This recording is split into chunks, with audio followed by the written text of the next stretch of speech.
Okay, here's some review problems from chapter 1. You'll notice this one has negative 5 in the parentheses, so that means it is negative 5 times negative 5, that's 25.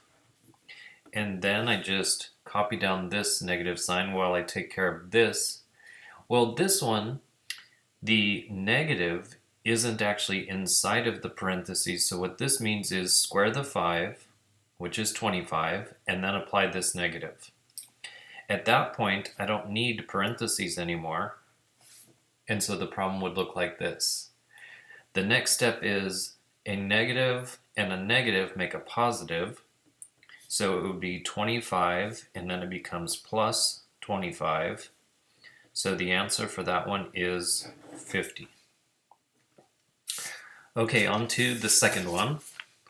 There's going to be a total of 10 of these problems. So for the second one, I need to start by distributing this negative 3. So multiply through by negative 3. So first of all, here it's going to be negative 3 times this 6x is negative 18x. Next, there's going to be the negative 3 times this negative 4y. Well, negative times negative is going to make it positive 12y. And then there's going to be negative 3 times a 1 is negative 3. The next thing to do is distribute this negative 6x. So this one is going to be negative 6 times a 3x is negative 18x. And for this one, it's going to be a negative 6 times a negative 2y. The two negatives will cancel, making it positive 12y. The next thing to do is combine like terms, and we usually go in alphabetical order. So x's first of all, and we're combining a negative 18x with a negative 18x makes a grand total of negative 36x. Next, for the y terms, there is positive 12y and another positive 12y. That makes positive 24y. And then last, with this negative 3, it doesn't have anything to combine with, so it just stays negative 3. And that would be number 2. So on to number 3. So we need to begin by simplifying the numerator right here. Division comes before subtraction, so I need to do this division right here first. So it's going to be negative 15 divided by 5. So a negative 15 divided by 5 will be negative 3. And then this last part right here says later subtract 3. Now I can also simplify the denominator. It's going to be 6 minus 12. Since we're subtracting a bigger number, the answer for that part is going to be negative, so it's going to be negative 6x. And then we're almost done. So on the numerator, there is a negative 3 and a negative 3, which makes negative 6. The denominator already had negative 6, so it turns out that it's negative 6 divided by negative 6 turns out to be a positive 1. Okay, next, number 4. So again, we need to start by distributing. So here, distribute the 6. So there's going to be 12x minus 6y. For the next part, I need to distribute this negative 2. And the negative 2 times positive 4x is going to be negative 8x. And then negative 2 times negative 8y is positive 16y. And again, combine the like terms. So the x's go with the x's. So there's 12x minus 8x is positive 4x. And then for the y terms, I look at it like this. There's 16 of them positive. Minus 6 means 10 positive y's. And number 4 is done. Okay, then for number 5, simplify this. So in the numerator, to start with, a negative and a negative will make this positive 4.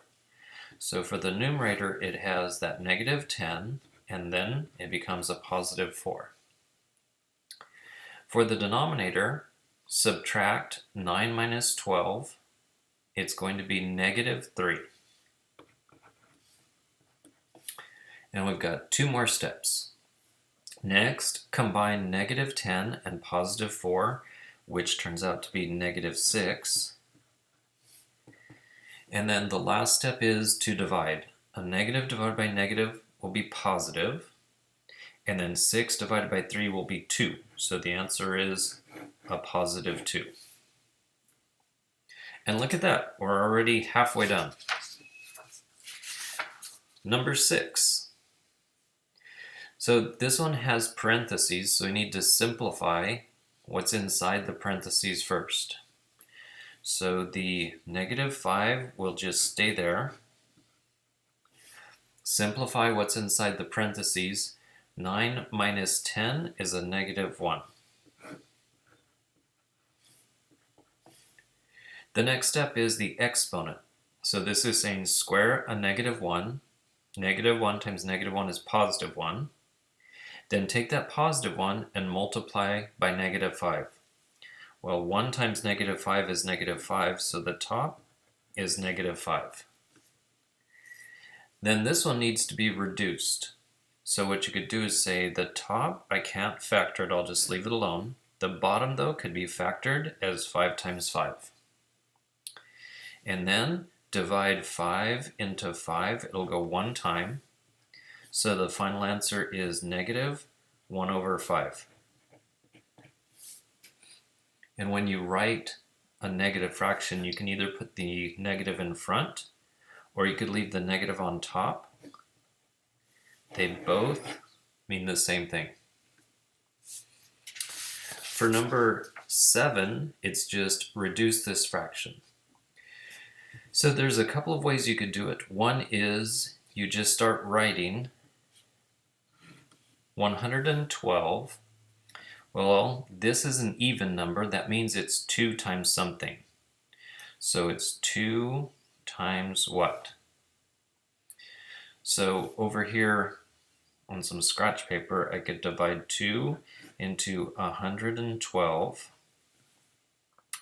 And then 2 goes into 11 5 times. When you multiply, that's going to be 10. And then subtract, carry down the 2, and then 2 will go into 12 6 times, and the remainder is 0. So it factors into 2 times 56. And then for 84, it's also 2 times something. This one, you could do the long division like this, or you could say 2 divides into an 8 4 times, and 2 divides into a 4 2 times. And then these 2's are going to cancel, so then we would have 56 over 42. And then you repeat the process. So the top, both of these are even numbers, so I know each one is 2 times something. And again, you could do the long division like I did over here. 2 times what gives you 56. If you do, you'll find out that it's the number 28. And then for this one, I could say divide this by 2, so that's going to be a 2. Divide this by 2, and it'll go 1 time. And then cancel those. And then 2 will not divide into this, so my idea of 2 isn't going to work anymore. The only thing that will divide into this is a 3 or a 7. So I could try that. 21 is 3 times 7. And then for 28, there are different ways to factor it. But what I want is either a 3 or a 7 so that I could reduce it. And then it occurs to me, 28 is 4 times 7. So these 7s are going to cancel. So it would be 4/3. And then this is an improper fraction. So in order to reduce it or write it as a mixed number, divide 4 into 3. It'll go only one time with a remainder of 1. So that means it will go one time, and then as a mixed number, it would be written as 1 and 1/3. So at the beginning I said there was a couple of ways you could do it. Instead of doing it this way, and then this way, and then this way, you could also have done a factor tree. It probably would have taken the same amount of steps, but if you prefer using factor tree, then you could use that. Then for number 8, so dividing and then dividing again. Well, with this one, it's got parentheses, so I actually need to do this part first. So just recopy the 100 divided by, and then for this part, it's 8 divided by 2, which is 4. And after I do that dividing, I don't need the parentheses anymore. Next, there is 100 divided by 4. Well, that's like saying take $1 and divide it into 4 equal pieces, and if you do, you get 25 cents each. So it would be 25, but because it's a negative divided by a positive, the answer is negative. Okay, 80% done. Just 2 more to go. Number 9. So here we have some squares, and because there are no parentheses, the negative is not going to be squared. So this one is going to be negative 100. Likewise with this one, the negative is not being squared, only the 4 is. So 4 squared is 16, so this is going to be negative 16. And for the bottom part, 2 cubed means multiply 2 with itself 3 times in a row. And you could either multiply straight across, or you could group them and say this is a 4, and then times another 2 is an 8. So 2 cubed is 8. Okay, then for the numerator, there's negative 100, and negative 16 makes negative 116. And then you can either do the reducing like I did last time, or you could even use long division. 8 divides into 116. So to start with, 8 divides into 11 one time. And then multiply over here, this is an 8. And now subtract. So an 11 minus 8 is 3. Carry down the 6. And then 8 divided into 36, it will go 4 times. 4 times 8 is 32. And then subtract, and the remainder is 4. So it looks like the answer would be 14 is the whole number, and then the fraction that's left over is 4 out of 8. But 4 out of 8 could also be reduced. So you could divide by 4 and divide by 4, and you only do that on the fraction part to reduce this fraction. It would become 1 over 2. So finally, the answer is 14.5. And then for our last one, so on the top, I need to multiply these 3 numbers. So you could do it in whichever order you want. I'm going to choose to do 4 times 6 is 24. And then 24 times 2 is 48. And then it's negative. So it would be negative 48 for the top. And for the bottom part, 6 squared means 6 times 6, so this is 36, minus, this would be 4 squared is 16. So the top part for now stays the same. The bottom part would be 36 minus 16, which is 20. And then you could either do the long division like I did last time, or you could do factoring. I'm going to switch things up and do factoring. And since this has a 4 and an 8 in it, I know that it's going to be 4 times something. So 4 will divide into this 1 time, and the negative sign stays there. 4 will divide into this 2 times. So the negative 48 can be factored as 4 times negative 12.